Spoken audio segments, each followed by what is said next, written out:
Me llamo Diana, tengo 32 años y dirijo las operaciones de un grupo de restaurantes que atiende a cerca de 3,000 clientes por semana en 4 locales. Después de más de una década en el sector, sé leer el flujo de una comanda, de la cocina a la mesa, con la misma naturalidad con la que la mayoría de la gente lee una señal de alto. Sé cuando un cuarto frío está a punto de fallar solo por el sonido del compresor. Sé, con solo mirar de reojo una mesa de 10 personas, cuánto tiempo va a estar ocupada esa mesa. Por eso mismo, cuando mis padres me llamaron después de 3 años de silencio absoluto para invitarme a una cena de reconciliación, debí haber hecho una pregunta antes de aceptar. ¿Quién exactamente iba a estar sentado en esa mesa?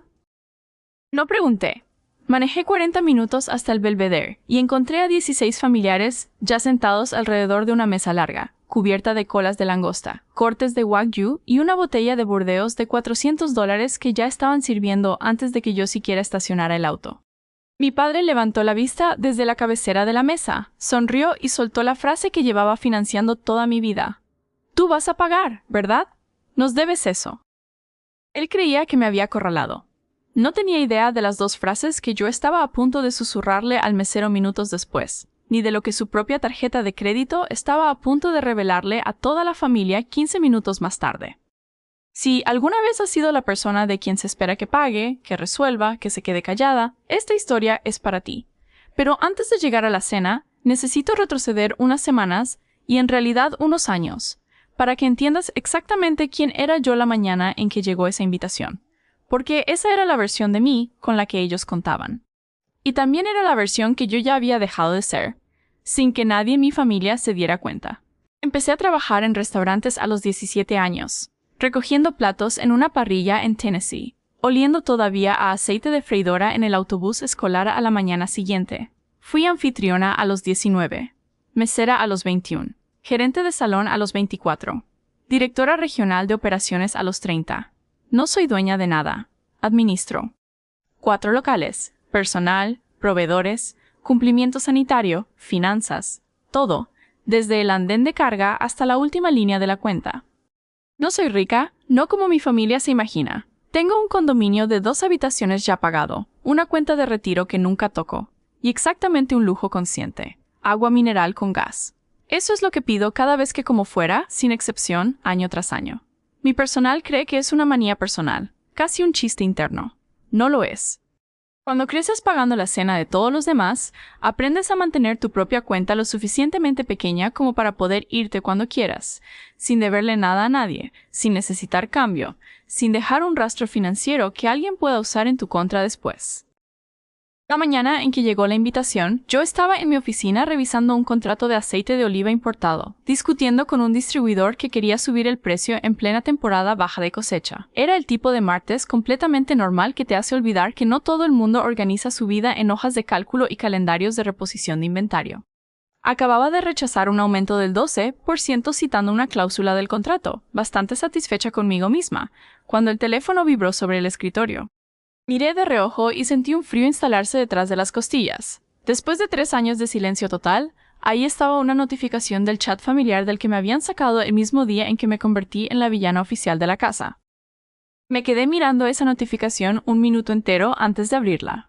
El grupo todavía se llamaba Familia, con ese emoji de corazón rojo que mi madre había elegido años atrás, cuando el chat servía para intercambiar recetas de acción de gracias y fotos del perro de mi hermana. No veía ese corazón desde hacía 3 años. El historial del chat estaba completamente limpio, sin un solo mensaje anterior al más reciente, lo que significaba que o bien lo habían borrado antes de agregarme de vuelta, o, más probable, había existido un segundo grupo, sin mí, todo ese tiempo, coordinando en secreto exactamente lo que yo estaba a punto de vivir. El mensaje de mi madre era cálido, cuidadoso, casi ensayado.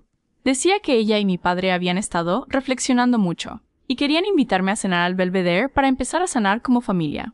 Solo los 4, escribió. Ella, mi padre, yo y mi hermana Brooke. Una cena pequeña, un nuevo comienzo, una segunda oportunidad para todos. 30 segundos después llegó un segundo mensaje, el que debió haberme alertado de todo. La familia cuida a la familia, mi amor. Ya es hora de que lo recordemos. Ella usaba esa frase desde que yo tenía 19 años y mis propinas de mesera cubrían el recibo de la luz de toda la casa. La usó otra vez cuando yo tenía 23 y mi padre necesitaba que yo avalara el financiamiento de una camioneta nueva. La usó cuando el primer apartamento de Brooke se cayó por falta de fiador y yo, discretamente, cubrí el depósito sin que nadie supiera que había sido yo. La familia cuida a la familia siempre significó, en la práctica, una sola cosa dentro de mi casa. Diana cuida a la familia. Nunca al revés.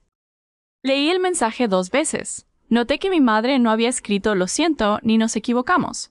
Solo había un "es hora de sanar", en voz pasiva, sin sujeto definido, sin que nadie asumiera responsabilidad por nada. Como si 3 años de silencio hubieran sido un fenómeno meteorológico, y no una decisión tomada por personas específicas, en una sala específica, señalando una puerta específica. Respondí que ahí estaría. Dejé el teléfono boca abajo sobre el escritorio y volví al contrato del aceite de oliva, fingiendo, para mí misma, que mis manos no temblaban levemente sobre el teclado. 3 años antes de esa invitación, mi hermana Brooke había decidido abrir una cafetería. No había plan de negocios, ni estudio de mercado, ni siquiera un bosquejo en una servilleta. Solo había el recuerdo de una cafetería que había visto en algún viaje, con ladrillo a la vista y menú natural, y la convicción absoluta de que yo, con toda mi experiencia en el rubro, podría hacer lo mismo por ella. Tenía 26 años, nunca había administrado ni un puesto de limonada, y necesitaba un préstamo de $75,000 para el local, la remodelación y el inventario inicial. El banco aprobó la propuesta, con la condición de que un avalista con ingresos estables y buen historial crediticio firmara.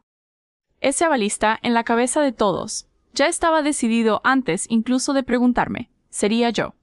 Mi madre llamó un domingo por la tarde. Mi padre estaba sentado a su lado, brazos cruzados, ya molesto antes de que yo contestara. Dijeron que Brooke necesitaba el préstamo, que la cafetería era su sueño de toda la vida, que yo tenía buen crédito, un trabajo estable, un historial de siempre decir que sí cuando la familia lo necesitaba. Solo firma los papeles, Diana. Pedí ver el plan de negocios primero. Brooke no tenía ninguno. Pregunté por el margen proyectado, los términos del contrato de arrendamiento, los proveedores ya contactados. Me miró como si le hubiera insultado personalmente su capacidad de hacer un buen café con leche. La voz de mi madre se puso seca por teléfono. Es tu hermana.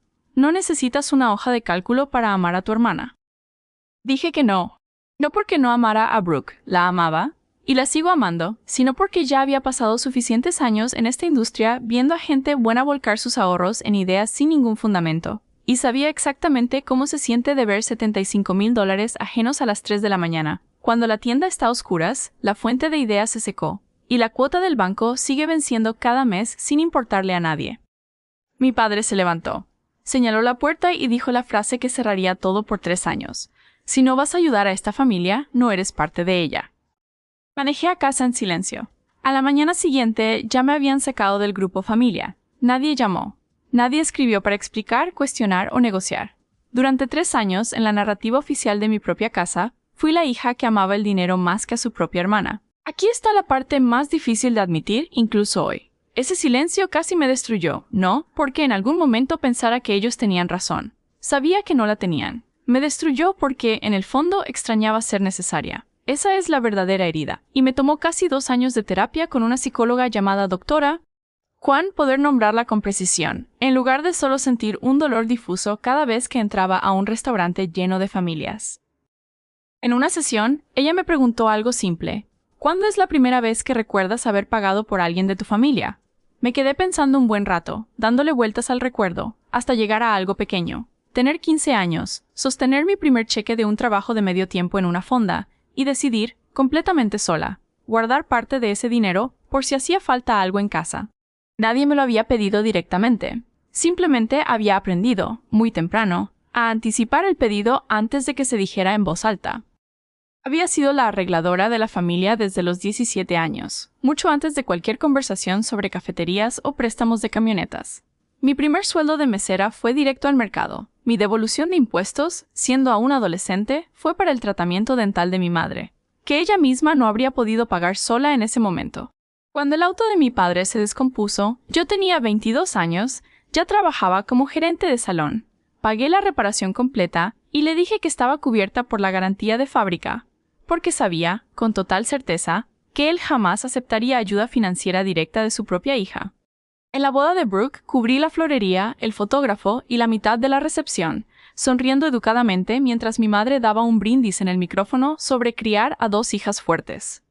2 hijas fuertes, una sola cuenta bancaria desangrándose. No hacía nada de esto por pura generosidad, aunque durante mucho tiempo me conté a mí misma esa bonita historia sobre quién era. Lo hacía porque, desde los 15 años, había aprendido que la manera más rápida, en realidad, la única, de mantener la paz en esa casa era asegurarme de que nadie tuviera que pedir 2 veces. Pedir una vez, Diana paga. Todos quedan satisfechos. La cena sigue tranquila. Nadie tiene que levantar la voz.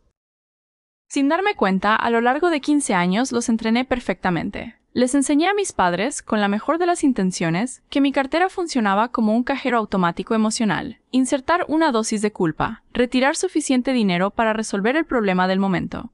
Y cuando esa máquina finalmente mostró fuera de servicio, cuando dije que no por primera vez, en la historia del préstamo de la cafetería, nadie intentó entender la falla ni arreglar lo que se había roto entre nosotros.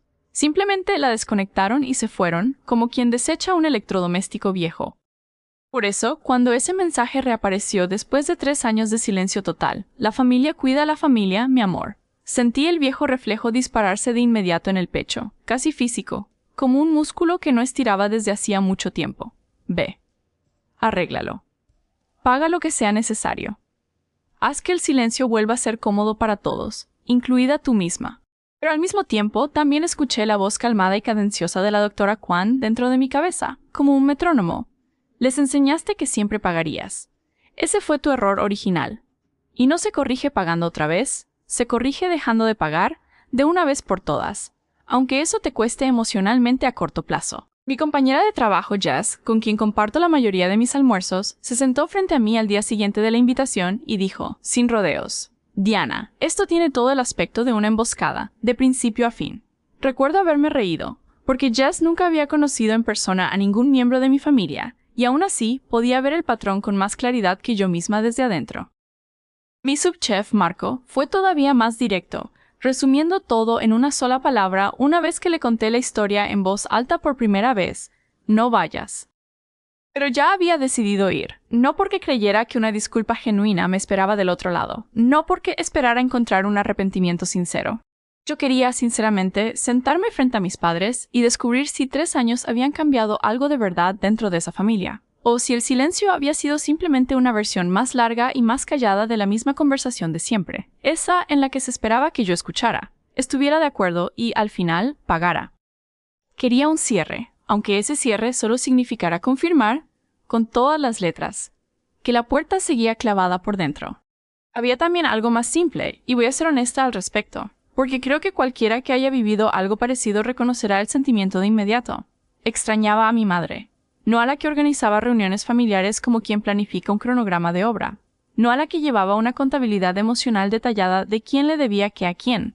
Extrañaba a la que me enseñó a hacer pan de maíz en el sartén de hierro fundido cuando tenía 9 años, tarareando junto con la radio mientras la mantequilla se derretía lentamente en la sartén caliente. Esa madre en particular tampoco había llamado ni una sola vez en esos 3 años. Pero en algunas noches más difíciles todavía podía escuchar esa canción bajito, casi como ruido de fondo en el recuerdo. Le dije a Jess que iría de todos modos. Le dije a Marco que estaría bien. Me dije a mí misma exactamente lo mismo. Y casi lo creí por completo. Establecí una sola regla, escrita en una pequeña nota adhesiva pegada al volante del auto la mañana de la cena. Una cena civilizada, sin dinero de por medio. Si algo se siente mal, me voy antes del postre. Esa nota seguía ahí, intacta, cuando estacioné en el Belvedere y empecé a contar los autos. El Belvedere estaba al final de una pequeña avenida comercial que no visitaba desde hacía años. El lado más caro de la ciudad, con paisajismo cuidado en el estacionamiento y anfitrionas vestidas completamente de negro. La camioneta de mi padre estaba en la tercera fila, el sedán de mi madre justo al lado. Hasta ahí, todo dentro de lo esperado. Después vi el Buick blanco de mi tía Linda, la camioneta de mi tío Greg, el auto de Brooke, todavía con la calcomanía desteñida de esa cafetería que había cerrado 11 meses después de abrir. Reconocí 3 autos más de otros familiares. Había 2 vehículos que no reconocía en absoluto. El estómago se me cayó antes de siquiera abrir la puerta del auto. Solo los 4, había escrito mi madre. Conté 9 vehículos distintos. Me quedé ahí sentada 2 minutos completos, motor apagado, manos todavía en el volante, releyendo esa nota adhesiva. Lo sensato habría sido dar reversa y salir de ese estacionamiento, manejar de vuelta los 40 minutos a casa, comer lo que quedara de sopa en el refrigerador y no volver a pensar nunca más en esa reunión familiar a la que, al parecer, me habían invitado sin darme la lista completa de invitados. Pero salí del auto. Me acomodé la blusa, cerré el auto con llave y caminé hacia la entrada, porque tenía 32 años. Había pasado 3 años enteros aprendiendo a no salir corriendo ante la incomodidad. Y no sería precisamente en el estacionamiento de un restaurante, un jueves cualquiera, donde volvería a hacerlo. Me vestí sencilla, a propósito, pantalón negro de vestir, la blusa gris que uso normalmente en reuniones con proveedores, zapatos bajos. Ninguna joya, salvo el pequeño reloj de plata que me compré a mí misma el año en que me ascendieron a directora regional. No porque quisiera impresionar a nadie en esa mesa, sino porque me había ganado ese reloj completamente sola, y marcaba bien la hora, lo cual, en ese momento específico de mi vida, ya me parecía suficiente. Mi familia siempre tuvo la impresión de que yo vivía demasiado bien, casi de forma ostentosa. La verdad práctica era mucho más modesta. Manejaba un auto de 9 años y preparaba mis comidas de la semana cada domingo por la tarde, exactamente como la mitad de la población adulta de este país. El viaje tomó 40 minutos, sin radio, manos firmes en el volante, en posición de 10 para las 2. En algún punto, cerca del acceso a la autopista, mi estómago empezó a apretarse de la misma manera que se aprieta cuando un cuarto frío falla en una noche de viernes llena de gente. Y ya sé, solo con sentir eso, que las próximas 6 horas de turno van a ser difíciles. Era puro instinto. Mi cuerpo ya sabía algo que mi cerebro seguía negociando internamente. Casi di la vuelta justo en la salida de la autopista, casi. Pero pensé en el pan de maíz de mi infancia, pensé en la voz calmada de la doctora Kwan repitiendo esa frase sobre dejar de pagar, y seguí manejando hasta el final. Las puertas de entrada eran de vidrio pesado con jaladores de bronce, del tipo que anuncia en silencio que los platos principales empiezan en $40 antes de que siquiera abras el menú. Adentro, el recibidor olía a romero, pan tibio y dinero. Una anfitriona con vestido negro impecable revisó la pantalla, confirmó el apellido Mayfield y dijo que el grupo ya estaba sentado. Había un ligero cansancio en su voz, el tono de alguien que lleva más de 1 hora manejando a un grupo grande y se esfuerza mucho por no dejar que el estrés se le note. Reconocí esa expresión al instante. Yo misma la he usado 1000 veces. Tomó un solo menú y me condujo hacia el fondo del salón. Antes de doblar la última esquina, ya se escuchaban risas, copas chocando, y la carcajada inconfundible de mi tía Linda cortando el murmullo de las demás mesas. Al doblar la esquina, vi la mesa. 16 sillas dispuestas a lo largo de un salón privado, todas ocupadas menos la última, justo enfrente de mi padre. Mantel blanco, cubiertos pesados, velas encendidas en candelabros bajos de cristal. Sobre esa extensión de lino se podían identificar los platos desde 10 pasos de distancia, colas de langosta abiertas sobre hielo triturado, una torre giratoria de brochetas de wagyu, una tabla de quesos y embutidos del tamaño aproximado de una mesa de centro. Y justo en el centro, una botella de vino que reconocí de inmediato de catas profesionales con proveedores. Un St. Emilion Grand Cru de 2016, con precio de lista alrededor de $400, ya a la mitad. Esa mesa llevaba rato reunida, y pidiendo fuerte. La anfitriona, todavía parada en la entrada del salón, me lanzó una mirada que se traduce perfectamente en cualquier restaurante del mundo. Suerte, y agregó, en voz baja, antes de alejarse. Su padre dejó una tarjeta registrada para asegurar la reservación, para que lo sepa. Es el procedimiento estándar para grupos de más de 12 personas. Archivé ese dato exactamente como archivo cualquier detalle operativo relevante, en silencio, de forma completa y permanente. Su tarjeta estaba registrada. Él había asegurado la reservación formalmente. Y aún así, algo en mí ya sabía, antes incluso de sentarme, que la cuenta final no estaba destinada a caer sobre él. Mi madre me vio primero. Se levantó con los 2 brazos abiertos, y todas las cabezas de la mesa se voltearon al mismo tiempo. «Diana, ay, mi amor, mírate nada más». Hubo aplausos, aplausos que parecían sinceros, como si yo estuviera regresando de una larga misión y no simplemente apareciendo después de 1000 días de silencio mutuamente acordado. Mi tío Greg silbó. Mi tía Linda se secó los ojos con la servilleta de tela. Brooke levantó su copa de vino y sonrió con esa sonrisa que tiene dientes pero ningún calor detrás. 16 personas, langosta y wagyu y una botella de Burdeos de $400. Solo los 4, había escrito mi madre. Me senté. ¿Qué más se hace cuando 16 personas te observan? La silla ya está corrida para ti, y un mesero ya está sirviendo agua en tu vaso antes de que tu bolso toque el piso. Me senté y sonreí, porque eso es exactamente lo que 15 años de entrenamiento en salón de restaurante te enseñan. la capacidad específica de sonreír mientras tu cerebro. Por debajo de esa sonrisa, corre una evaluación de amenazas a toda velocidad. Mi madre se acomodó de nuevo en su silla, radiante. Queríamos que fuera una sorpresa. Toda la familia junta, como en los viejos tiempos. Pensé que seríamos solo los 4, dije. Ella agitó la mano en el aire como espantando una mosca. Bueno, cuando Linda se enteró, y luego Greg, y luego tu prima Tara, simplemente creció. Ya sabes cómo es la familia. Yo sabía exactamente cómo era esa familia. Recorrí la mesa con la mirada, catalogando cada rostro. Mi padre, en la cabecera, cortando una brocheta de wagyu como si fuera pavo de acción de gracias. Brooke sentada a su izquierda, celular en una mano, copa de vino en la otra, deslizando la pantalla sin parar. Mi tía Linda y mi tío Greg anclaban el centro, enfrascados en una historia sobre el pleito de una cerca con el vecino. Primos que no veía desde un día de acción de gracias 5 años atrás llenaban el resto de las sillas. Tyler, Megan, Jake, 2 esposas que solo había conocido una vez en mi vida, e incluso la vecina de mi tía Linda, una completa extraña para mí, comiendo langosta como si la ocasión le perteneciera tanto como a cualquier familiar de sangre. El vino fluía, las fuentes ya estaban a medio terminar. Era evidente que ese grupo llevaba reunido al menos 1 hora antes de mi llegada, y que había pedido casi todo lo que había en el menú sin necesitar una segunda hipoteca para justificarlo. Mi madre estiró la mano y me apretó la mía. ¿Ves? La familia cuida a la familia. Ahí estaba otra vez, las mismas 5 palabras, en el mismo empaque cálido, dirigidas al mismo blanco de siempre. Le apreté la mano de vuelta y no dije nada. Estaba contando platos. Mi padre es el tipo de hombre que pide por toda la mesa, sin consultar a nadie. Pide, no pregunta. Llamó al mesero, un chico que parecía apenas salido de la adolescencia, con cara de funcionar puramente a base de cafeína y nervios, y soltó pedidos adicionales sin mirar el menú ni una vez. Otra ronda de colas de langosta, 2 platos más de wagyu. Y traigan otra botella de ese Burdeos, el Grand Cru, el bueno. Dijo el bueno lo suficientemente fuerte como para que las mesas vecinas lo escucharan con claridad. Mi padre es el tipo de hombre que pide por toda la mesa, sin consultar a nadie. Pide, no pregunta.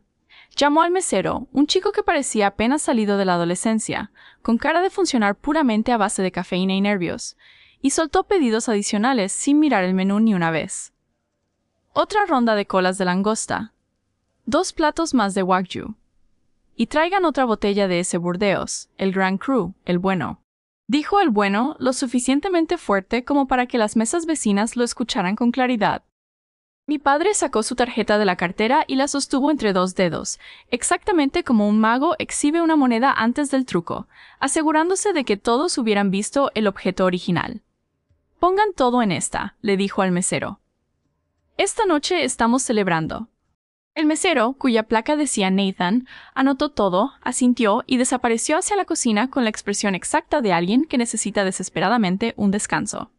Observé a mi padre guardar la tarjeta de vuelta en la cartera con una pequeña palmadita, como se le da una palmadita cariñosa a un perro que acaba de hacer bien un truco. Algo ahí estaba fuera de lugar. Crecí viendo a ese mismo hombre discutir el precio de un simple mofle. Lo vi devolver una camisa en una tienda porque la etiqueta de oferta se había caído. Raymond Mayfield no pedía botellas de vino de $400. No agitaba tarjetas de crédito como banderas. Esto era, de principio a fin, una actuación, y yo era exactamente el público para el que estaba montada. Mira qué bien nos va, Diana. Mira qué poco te necesitábamos. Solo que la camioneta en el estacionamiento era la misma de hacía 5 años, con la misma bolladura en el lateral trasero, nunca reparada. Y el bolso de mi madre, el mismo bolso de marca que cargaba desde mis tiempos de secundaria, estaba sobre la silla junto a ella con la correa agrietada, sostenida apenas con un alfiler de seguridad. Estaban actuando. Solo que aún no sabía cuál sería el precio de entrada a ese espectáculo.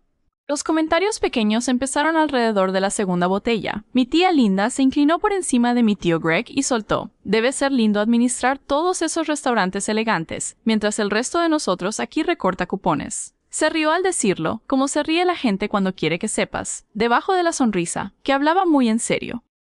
Mi prima Megan preguntó si alguna vez sentía culpa por vivir tan bien mientras mis padres pasaban por un momento tan difícil. Yo no sabía de ningún momento difícil en específico. Nadie me había contado absolutamente nada al respecto. Brooke, sin siquiera levantar la vista del celular, agregó: «Ella ni se enteraría. No ha estado presente».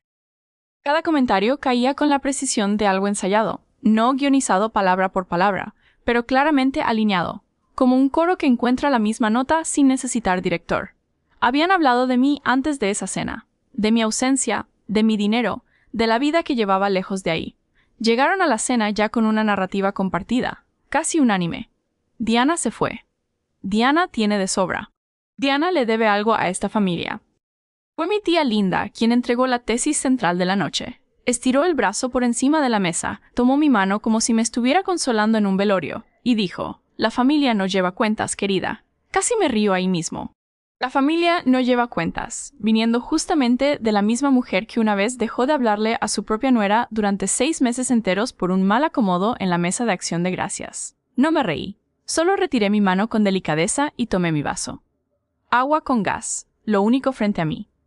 Lo único que de hecho había pedido. El contraste era casi cómico. 16 personas nadando en langosta y burdeos, y yo en la punta de la mesa con un vaso de agua mineral gasificada, luciendo como el conductor designado en una despedida de soltero. Nathan, el joven mesero, pasó detrás de mí y cruzamos miradas por un instante. «¿Solo el agua esta noche?», preguntó, en voz baja. «Solo el agua», respondí. Asintió, como quien entiende algo que no necesité decir en voz alta. Déjame contarte rápidamente sobre Nathan, porque terminó teniendo un papel silencioso pero fundamental esa noche. Tenía quizás 19 o 20 años, delgado de esa forma en que son delgados los jóvenes de restaurante antes de aprender a comer bien entre turnos ajetreados. Se movía rápido pero con cuidado, de esa manera específica en que se mueven los meseros nuevos cuando la mesa es demasiado grande, el pedido demasiado complicado, y saben que un solo plato equivocado puede significar una conversación con el gerente que no pueden darse el lujo de tener. Reconocí absolutamente todo en él, porque yo misma había sido exactamente esa persona. 17 años, 2 meses de diferencia, aprendiendo de la forma más dura posible que los clientes que truenan los dedos para llamar la atención son casi siempre los que menos propina dejan al final. Estaba atendiendo esa mesa de 16 personas casi solo. Un ayudante aparecía de vez en cuando para levantar platos vacíos, pero era Nathan quien manejaba cada pedido, cada relleno de bebida, cada «disculpe, ¿nos trae más mantequilla?», que mi tía Linda ya había repetido 3 veces en 20 minutos. Nunca se quejó. Nunca suspiró visiblemente. Me rellenó el agua con gas sin que se lo pidiera, y al dejar el vaso de vuelta en la mesa, cruzó su mirada con la mía justo en el momento en que yo observaba toda la escena con una expresión que probablemente debía haber escondido mejor. «¿Noche larga?», murmuró. Casi le dije la verdad. En cambio, solo respondí: «Lo estás haciendo muy bien». Parpadeó, un poco sorprendido, como si los clientes rara vez dijeran algo así en voz alta. Después se enderezó medio centímetro más alto, y siguió a rellenar el vaso de mi tío Greg. Lo observé alejarse y pensé en la versión de mí misma que cargaba 4 platos en el antebrazo, y lloraba en el cuarto frío las noches más pesadas. Esa chica no tenía idea de que terminaría, un día, sentada del otro lado de una mesa como esta, frente a la misma familia que la convirtió en arregladora y financista oficial, siendo presionada, sin que nadie tuviera que decirlo en voz alta, a firmar un cheque más, pero habría entendido perfectamente lo que yo estaba a punto de hacer. Pedí permiso alrededor de los 40 minutos de cena, diciendo que iba al baño. Necesitaba 2 minutos sin los comentarios de mi tía Linda, y una puerta que pudiera cerrar con seguro. El baño del Belvedere tenía toallas de tela, jabón de lavanda y un espejo de cuerpo completo del tipo que siempre te hace ver ligeramente mejor de lo que realmente te sientes. Un buen truco, considerando que en ese momento me sentía como si estuviera digiriendo vidrio molido. Abrí la llave, presioné agua fría contra mis muñecas, de esa manera en que uno lo hace cuando necesita que el corazón coopere un poco más con el cerebro. Fue entonces cuando lo vi. Un celular apoyado en el borde de mármol del lavabo, pantalla todavía encendida, funda cubierta de calcomanías de margaritas. El celular de Brooke. Debió haber entrado antes que yo y distraerse con algo, dejándolo ahí. Brooke siempre dejaba cosas regadas por donde pasaba, uno de los pocos rasgos que compartíamos de verdad. No planeaba mirar, quiero dejar eso muy claro, pero la pantalla estaba encendida, y el banner de notificación arriba era de un grupo al que nunca me habían agregado, con una vista previa de texto suficiente para congelar mi mano a medio camino hacia el toallero de papel. El grupo se llamaba Plan de la Cena, con solo 3 integrantes: mamá, papá, Brooke. El mensaje más reciente, enviado 4 días antes, era de mi madre. La vista previa mostraba palabras que todavía puedo recitar de memoria. No le digas a Diana que es todo el mundo. No se va a atrever a decir que no. El mensaje se cortaba justo en el borde del banner. Mi pulso se mantuvo estable. Mis manos estaban secas. Tomé el celular de la misma forma en que tomaría una factura de proveedor que no cuadra, sin enojo, sin sorpresa, solo confirmando lo que los números ya me decían de todas formas. Subí con el dedo. El mensaje completo decía: no le digas a Diana que es todo el mundo. Una vez que esté ahí, con toda la familia mirando, no se va a atrever a decir que no. Nunca supo manejar una escena. Justo abajo, mi padre había respondido: solo asegúrate de que se siente de mi lado. Yo me encargo de pedirlo. La contribución de Brooke, 2 minutos después. Pidan lo bueno antes de que llegue. Una vez que esté en la mesa, no puede devolverlo. Jaja. Seguí subiendo. 3 semanas de mensajes. Mi madre coordinando confirmaciones de asistencia. Linda dijo que sí. Greg dijo que sí. Megan dice que sí si hay vino. Mi padre, más en lo logístico. Horario de la reservación. ¿Quién estacionaría dónde? ¿Cómo formular la invitación para que sonara lo suficientemente casual como para no levantar sospechas? Después vinieron los mensajes que me helaron el estómago de verdad. Mi madre, 10 días antes. El banco volvió a llamar el jueves. Necesitamos resolver esto antes de junio. Mi padre, Diana puede cubrirnos hasta la primavera. Le sobra dinero. Y el que golpeó como un costal de piedras cayendo desde un estante alto. Mi madre otra vez, 8 días antes. No es pedir dinero, es dejarla volver a la familia. Debería estar agradecida de que le demos esta oportunidad. Agradecida. Querían que yo me sintiera agradecida por el privilegio de ser atraída a una cena de 16 personas en un restaurante que jamás habría elegido para mí misma, para luego pagar una cuenta que no había pedido, resolviendo una crisis de la que nadie siquiera me había avisado, dentro de una familia que me había cortado por completo la última vez que dije que no. Dejé el celular de Brooke exactamente donde estaba, pantalla hacia abajo. Me lavé las manos con calma. Me miré en ese espejo tan generoso y pensé: sé exactamente lo que están haciendo. Sé exactamente lo que esto cuesta. Y por primera vez en 15 años no lo voy a pagar. Me quedé parada en ese baño sosteniendo toda la verdad en las 2 manos. Y lo más extraño era la calma que sentía. No era entumecimiento. Era claridad. El mismo tipo de silencio que se instala en una cocina profesional segundos antes de que empiece un servicio pesado. Cada estación ya organizada, nada desperdiciado, todo listo. Volví a la mesa con la misma expresión que uso cuando aparece un inspector sanitario sin avisar. Agradable, indescifrable, plenamente operativa. Nadie notó ninguna diferencia. Mi tía Linda seguía contando una historia sobre el divorcio del vecino. Mi tío Greg iba por su tercera cola de langosta. Brooke había recuperado su celular del baño y volvía a deslizar la pantalla, completamente ajena a lo que acababa de pasar. Pero empecé a notar cosas que antes no me permitía ver. Mi madre miraba de vez en cuando la cartera de mi padre sobre la mesa, con rápidos vistazos de reojo, como quien revisa una cuenta regresiva. La risa de mi padre llegaba a medio tono más alta de lo necesario, de esa manera en que la gente ríe cuando está nerviosa, y lo disimula con volumen. La segunda botella de vino ya casi se había terminado y nadie sugirió bajar el ritmo. ¿Por qué lo harían? No eran ellos quienes pagaban. Empecé a hacer preguntas casuales, del tipo que se hace cuando simplemente te estás poniendo al día después de 3 años, no del tipo que se hace cuando ya sabes la respuesta y solo observas quién te va a mentir en la cara. ¿Cómo va la cafetería, Brooke? Su copa se detuvo a medio camino hacia la boca. Ah, cerramos. El mercado simplemente no dio. Lo dijo rápido, como arrancando una curita que ya había ensayado quitarse. ¡Qué lástima! ¿Cuánto duró? 11 meses. Mi madre intervino antes de que el silencio se asentara del todo. Brooke está explorando otras opciones. Tiene tantos talentos. Asentí. Después me volví hacia mi padre. ¿Y el negocio de contratista, papá? ¿Sigues con las obras comerciales? Su mandíbula se tensó por medio segundo, una señal que llevaba catalogando desde antes de sacar la licencia de conducir. Estamos entre proyectos ahora. La economía ha estado difícil. Ya sabes cómo es. Yo sabía exactamente cómo estaba la situación, porque acababa de leer en el celular de su propia esposa que el banco venía llamando insistentemente, y porque la abolladura en su camioneta seguía exactamente donde siempre había estado, y porque ese mismo hombre que acababa de pedir 2 rondas de langosta y una botella de vino de $400 estaba, en ese preciso momento, sentado frente a mí, actuando solvencia financiera de la misma manera en que un actor de teatro amateur interpreta a Shakespeare, con mucha entrega, mucha convicción y ninguna credibilidad real para quien alguna vez ha visto la obra de verdad. Solo asentí y dejé que siguieran hablando. La gente te cuenta prácticamente todo cuando cree que eres el banco. Hablaron de la remodelación de cocina que habían puesto en pausa, del viaje de vacaciones que decidieron saltarse ese año, de cómo las cosas habían estado un poco apretadas, pero nada que no puedan manejar. Cada frase era una ventana hacia una casa que ahora podía ver claramente que estaba en llamas, con todos de pie en el jardín, fingiendo que el humo era solo de la parrillada. La presión fue aumentando exactamente de la forma en que siempre aumenta en mi familia, no con una pregunta directa, sino con una corriente. Pequeños comentarios empujando en la misma dirección, lo suficientemente casuales como para negarlos después, lo suficientemente coordinados como para acorralarme sin que pareciera intencional. Mi tía Linda suspiró. Debe ser tan gratificante que te vaya así de bien.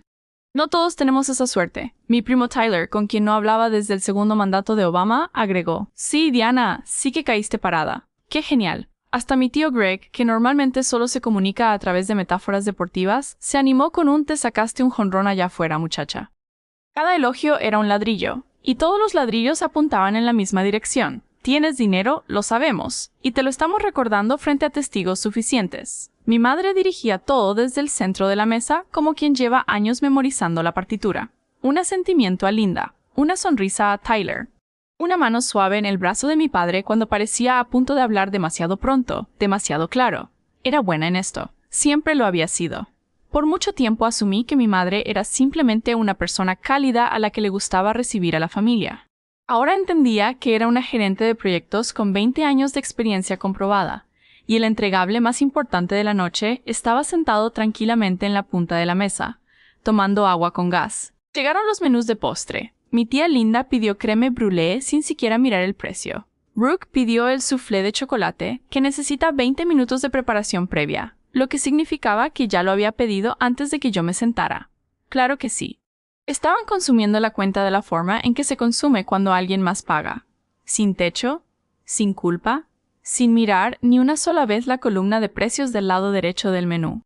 Mi agua con gas ya estaba solo en el hielo cuando Brooke rompió la superficie sin querer. Ya llevaba 3 copas de Burdeos, suficiente para lijar cualquier filtro que normalmente tuviera entre el cerebro y la boca, y ese filtro nunca fue muy grueso de todas formas. Se inclinó por encima de la mesa, copa en mano, y me sonrió como si estuviéramos compartiendo un chiste íntimo. Relájate, hermana mayor.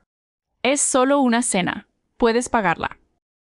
Dejé mi vaso en la mesa. ¿Pagar qué? Esto, señaló toda la mesa, las fuentes, el vino, los 16 lugares servidos, el crème brûlée y el soufflé de chocolate que en ese preciso instante estaban siendo preparados por una cocina que no tenía idea de que estaba sirviendo una estafa bien montada. Pedimos lo bueno, ya que tú invitas.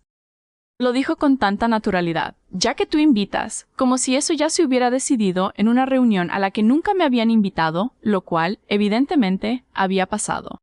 La mesa se quedó en silencio unos 3 segundos, lo cual no suena mucho hasta que eres la persona sentada justo en medio de ese silencio. Mi madre le lanzó a Brooke una mirada que decía muy pronto. Brooke se encogió de hombros, como quien tropieza sin querer con un jarrón que no pretendía tirar. Mi tío Greg de pronto encontró su langosta profundamente fascinante. Mi tía Linda estudió su servilleta como si contuviera la respuesta a una pregunta muy importante. Mi padre carraspeó. El silencio duró lo suficiente para que Nathan llegara con una botella nueva de agua con gas, la pusiera junto a mi vaso, y para que yo notara 2 cosas a la vez. Primero, Nathan era la única persona en toda esa mesa que me había servido algo sin esperar nada a cambio. Segundo, Brooke acababa de confirmar en voz alta, frente a todos, lo que cada persona en esa mesa ya sabía desde hacía semanas. Yo era el blanco. Toda esa cena era una trampa, y cada plato servido era una prueba más. Mi padre esperó pacientemente hasta el postre. Fue estratégico en eso, hay que reconocérselo. El soufflé ya había llegado. El crème brûlée tenía la costra rota. La segunda botella de Burdeos estaba boca abajo en la hielera. Toda la mesa estaba cálida, satisfecha y un poco lenta por el exceso de azúcar y alcohol. Esa satisfacción particular de terminar una comida que no pagaste y no piensas pagar. Mi padre dejó el tenedor. Cruzó las manos sobre el borde de la mesa, el mismo gesto que le había visto hacer antes de firmar contratos, antes de brindis de acción de gracias, antes de decirme a los 23 años que necesitaba una balista solo esta vez. Me miró, no con maldad, no con crueldad, sino con la expresión particular de un hombre absolutamente convencido de estar siendo razonable. Diana, sonrió, vas a pagar, ¿verdad? Nos debes eso. 5 palabras. 16 personas las escucharon. Nathan, rellenando el café de mi tía justo detrás de mí, las escuchó. La pareja en la mesa de al lado, fingiendo no escuchar, también las escuchó perfectamente. 3 años de silencio, y ninguna persona en esa mesa había dicho, en ningún momento, que lo sentía, o que había actuado mal, o que me había extrañado por alguna razón que no involucrara mi límite de crédito disponible. Nos debes.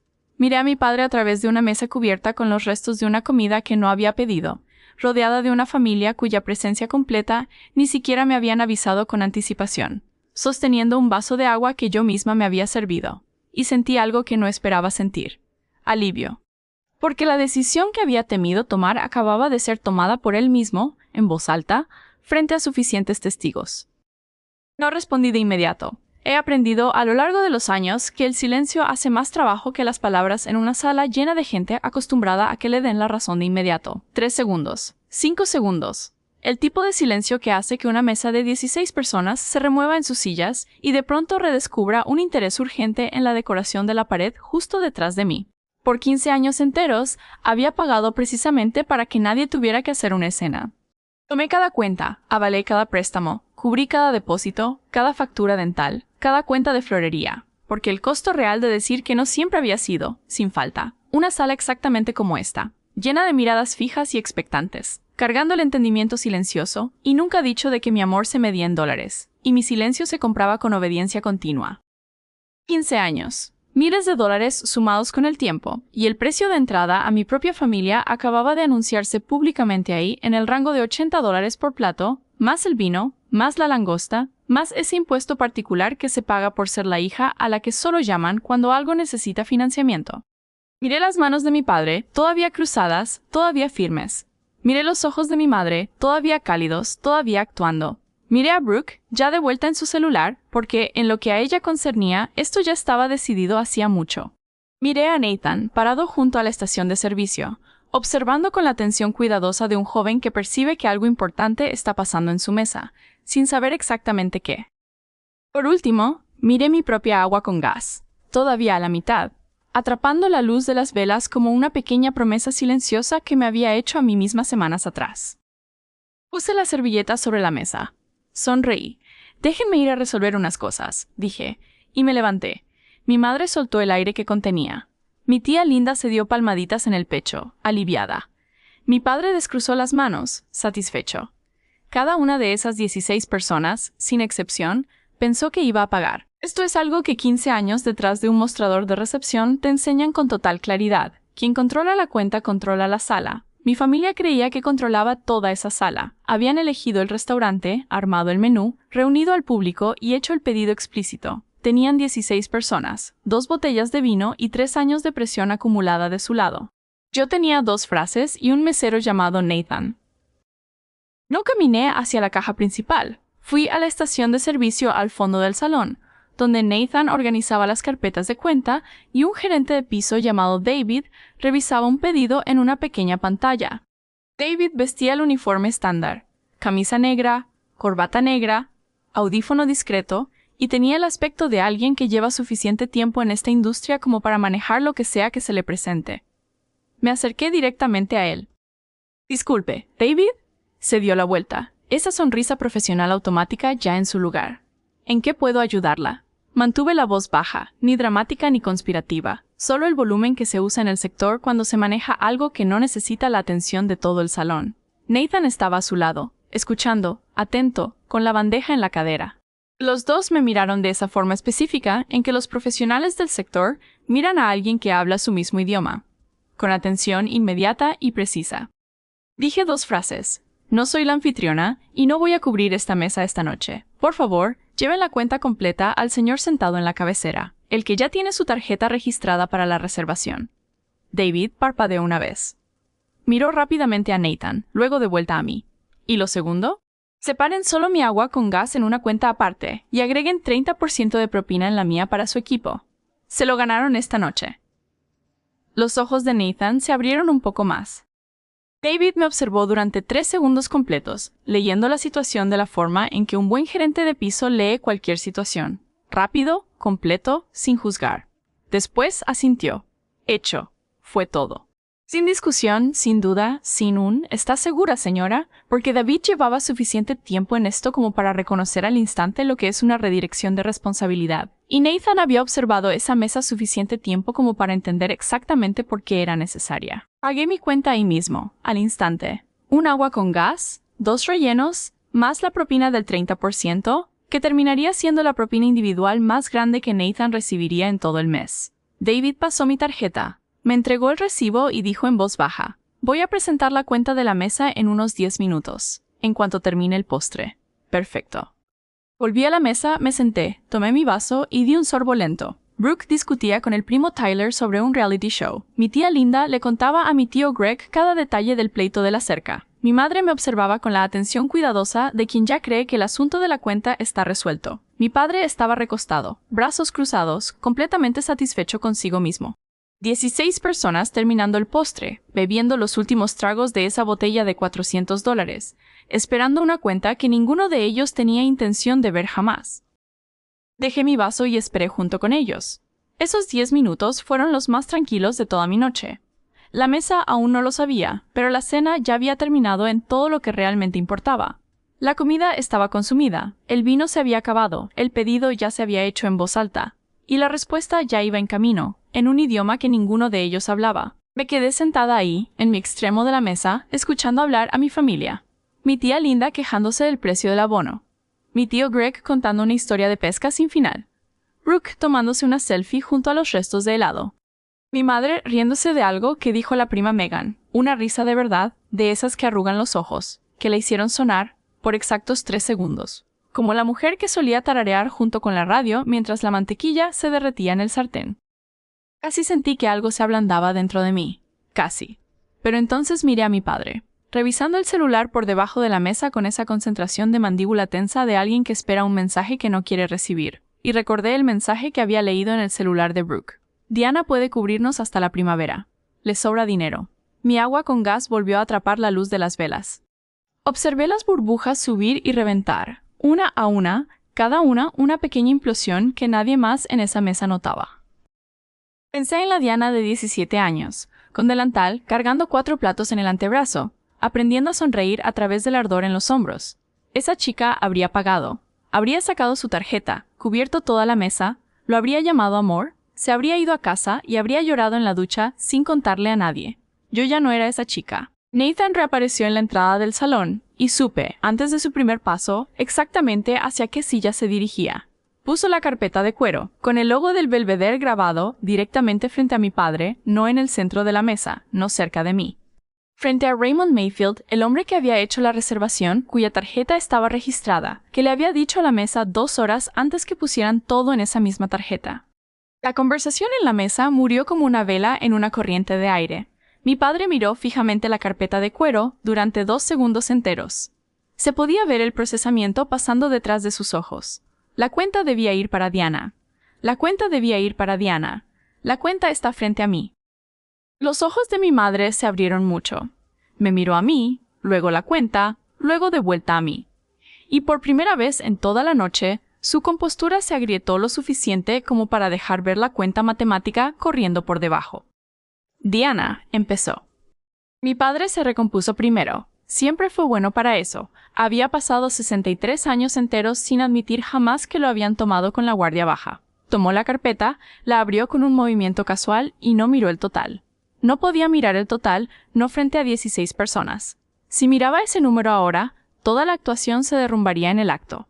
Yo me encargo, dijo, sacando la tarjeta de la cartera con el mismo movimiento de 2 dedos de antes. Le entregó la tarjeta a Nathan sin dejar de mirarme. Estamos celebrando, ¿recuerdas? Nathan tomó la tarjeta. Ya vuelvo, señor, dijo con suavidad, de esa manera en que se habla cuando ya se sabe exactamente lo que está por pasar, y la persona con quien se habla no lo sabe. Mi padre se recompuso primero. Siempre fue bueno para eso. Había pasado 63 años enteros sin admitir jamás que lo habían tomado con la guardia baja. Tomó la carpeta, la abrió con un movimiento casual y no miró el total. No podía mirar el total, no frente a 16 personas. Si miraba ese número ahora, toda la actuación se derrumbaría en el acto. Yo me encargo, dijo, sacando la tarjeta de la cartera con el mismo movimiento de 2 dedos de antes. Le entregó la tarjeta a Nathan sin dejar de mirarme. Estamos celebrando, ¿recuerdas? Nathan tomó la tarjeta. Ya vuelvo, señor, dijo con suavidad. De esa manera en que se habla cuando ya se sabe exactamente lo que está por pasar, y la persona con quien se habla no lo sabe. Mi padre se recostó, cruzó los brazos y me sonrió con toda la confianza de un hombre seguro de que su tarjeta lo iba a salvar. Nathan volvió 4 minutos después. Se paró junto a la silla de mi padre, se inclinó y dijo, en un volumen calculado para sonar discreto pero perfectamente audible para una mesa que ya se había quedado lo suficientemente callada como para oír derretirse el hielo. Lo siento, señor. La tarjeta fue rechazada. Nadie se movió. La sonrisa de mi padre se sostuvo un segundo más, un reflejo, como una luz que sigue encendida después de apagar el interruptor. Después se apagó. Inténtalo de nuevo, dijo. Nathan asintió, desapareció, volvió 2 minutos después. Misma inclinación, misma voz suave. Lo siento, señor. Sigue sin pasar. ¿Quiere intentar con otra tarjeta? Mi padre metió la mano en la cartera. Sus dedos recorrieron un compartimento, luego otro, luego una tercera tarjeta que sacó de detrás de su licencia de conducir, como quien saca la última bala de un tambor que había olvidado recargar. Se la entregó a Nathan. La mesa se quedó en silencio. 16 personas. Ningún tenedor moviéndose. Ningún vino sirviéndose. Ninguna risa. Solo el sonido de 63 años de orgullo de Raymond Mayfield, comprimiéndose dentro de una cartera que no lograba cerrar lo suficientemente rápido. Nathan volvió por tercera vez. No necesitó decir nada. Su cara ya lo decía todo. Mi padre miró a Nathan. Después me miró a mí, no con enojo, todavía no. Con la expresión cruda y desprotegida de un hombre que acaba de darse cuenta, frente a todos los que le importan, de que la red de seguridad con la que contaba había desaparecido, y el suelo era exactamente tan duro como siempre había temido en secreto que fuera. Me miró de la manera en que se mira un bote salvavidas alejándose del barco. Tomé mi agua con gas, di un sorbo, la dejé de vuelta en la mesa. No te debo nada.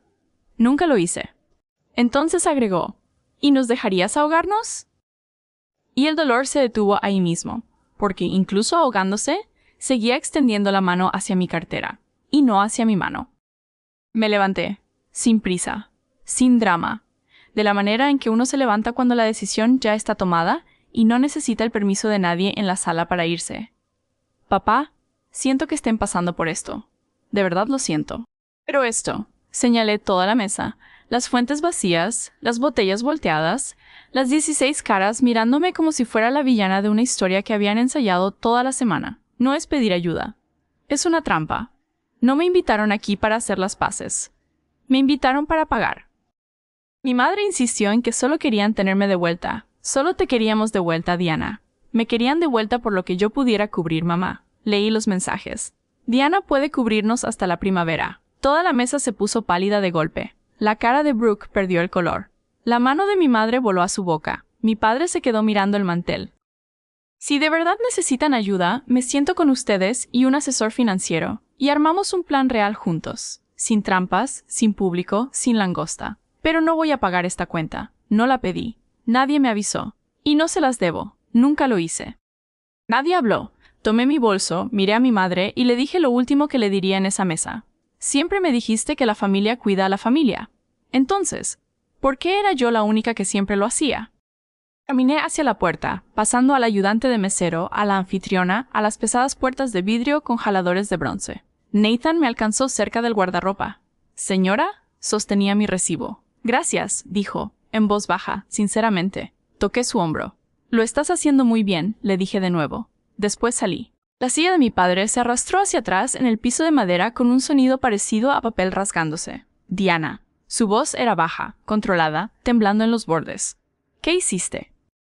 No hice nada, papá. Tu tarjeta fue rechazada. Eso es entre tú y tu banco. Se suponía que... Se detuvo a mitad de la frase, pero ya era tarde. La frase quedó colgando en el aire, incompleta, visible para todos. Se suponía que ibas a pagar. Mi madre empezó a llorar. No en silencio, del tipo performativo, con jadeos y toques de servilleta lo suficientemente fuertes como para atraer la simpatía de las mesas de al lado. Después de todo lo que hicimos por ti, después de todo lo que cargué, ¿cómo puedes quedarte ahí sentada y... ¿Qué hicieron ustedes por mí, mamá? Mi voz se mantuvo estable. No la levanté. No me incliné hacia adelante. Me quedé en mi silla, manos alrededor del vaso de agua. Dime, frente a todos, ¿qué hicieron por mí en los últimos 3 años?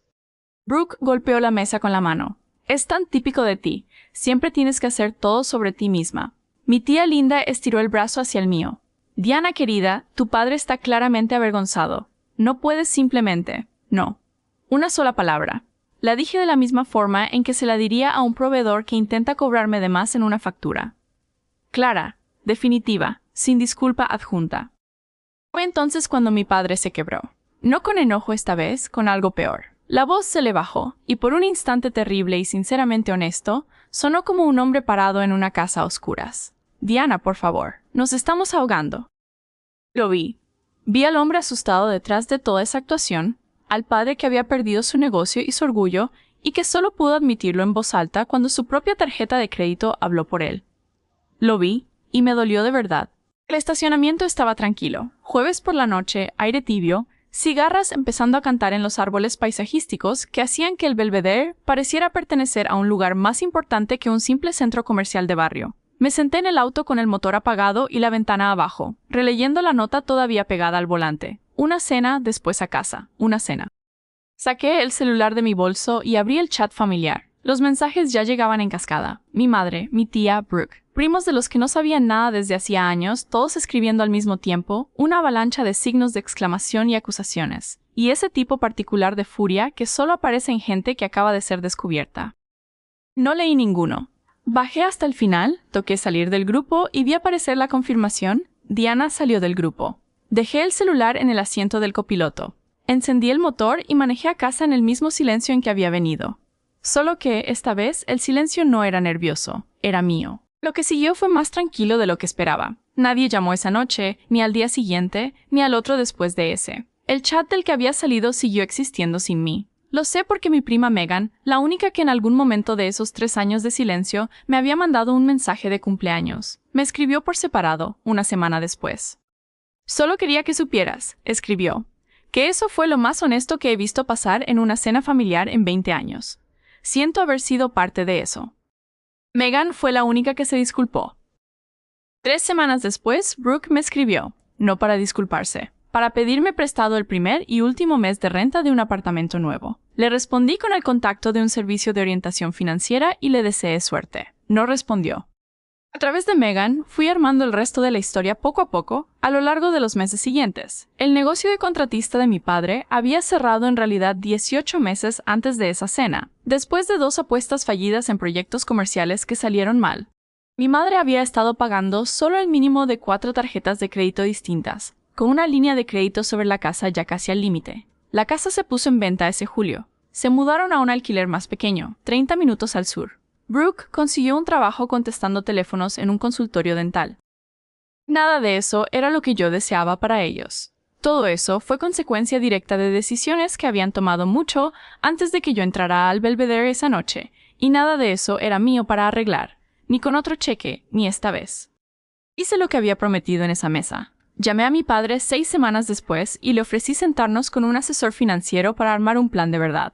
Me colgó el teléfono. No he vuelto a llamar desde entonces. Pero la oferta sigue en pie, y seguirá ahí mientras tenga sentido dejarla. Aprendí, de la forma más cara posible, que lo más costoso que uno puede comprar es la comodidad ajena a costa del propio silencio, y que la noche en que finalmente dejé de pagar por eso fue, curiosamente, la noche en que de verdad empecé a enriquecerme, no en dinero, sino en algo mucho más difícil de recuperar una vez perdido. Ayudar es una elección. Nunca debería tratarse como una deuda automática, cobrada silenciosamente año tras año solo porque, una vez, alguien aceptó pagar sin hacer una sola pregunta. Y un límite no necesita ser gritado, ni anunciado con gran ceremonia, para ser completamente inquebrantable. A veces, lo más firme que se puede hacer frente a una mesa llena de expectativas es simplemente pedir tu propia agua con gas en una cuenta aparte, y dejar que el resto de la mesa descubra, sin atajos, cuánto costó de verdad esa cena. Esa es mi historia. 16 lugares servidos, un solo vaso de agua y una tarjeta de crédito que terminó diciendo la verdad que nadie más en esa mesa estaba dispuesto a decir en voz alta. Si alguna vez has sido el banco de tu familia, escucha esto con atención. Ayudar es una elección, no una deuda. Y un límite no necesita ser gritado para ser inquebrantable.